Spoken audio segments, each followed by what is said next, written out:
Recently US ने एक statement दिया है जिसमें कहा गया है कि India is the leader of the quad.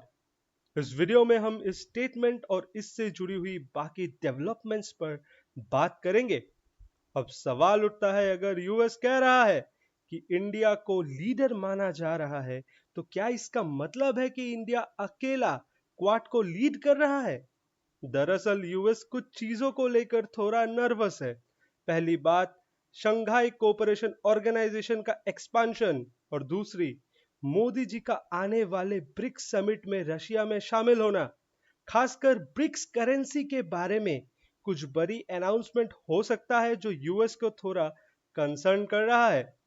US के स्टेटमेंट में यह कहा गया है कि India is a leader with in the quad, लेकिन यह ध्यान देना जरूरी है कि उन्होंने द लीडर नहीं कहा। इसका मतलब यह है कि यूएस खुद को भी लीडर मानता है और इंडिया को एक महत्वपूर्ण भूमिका निभाने वाला देश समझता है।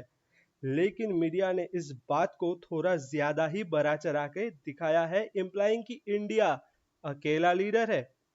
अभी हाल ही में एक यूएस कोर्ट ने इंडिया के national security advisor Ajit Doval और फॉर्मर रॉ चीफ समंत गोयल को समन भेजा है, जो खालिस्तानी लीडर पतवंत सिंह पन्नू से जुड़े एक केस के लिए था।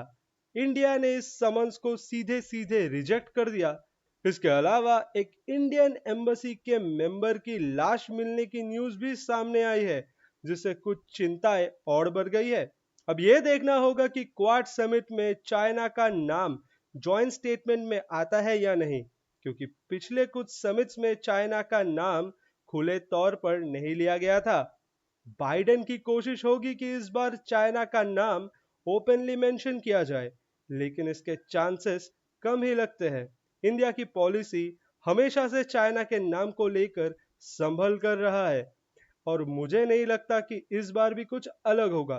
क्वाड समिट को लेकर भी अमेरिका की गंभीरता पर सवाल उठ रहे हैं।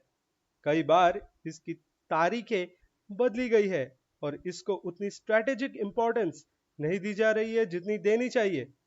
अगर कमला हैरिस प्रेसिडेंशियल इलेक्शन जीत जाती है, तो हो सकता है कि बाइडेन की पॉलिसी को ही आगे बढ़ाया जाए और कोई बड़े चेंजेस देखने को ना मिले। तो दोस्तों, कैसा लगा आपको एक वीडियो? ये वीडियो अच्छा लगे तो like, share and subscribe and press the bell icon.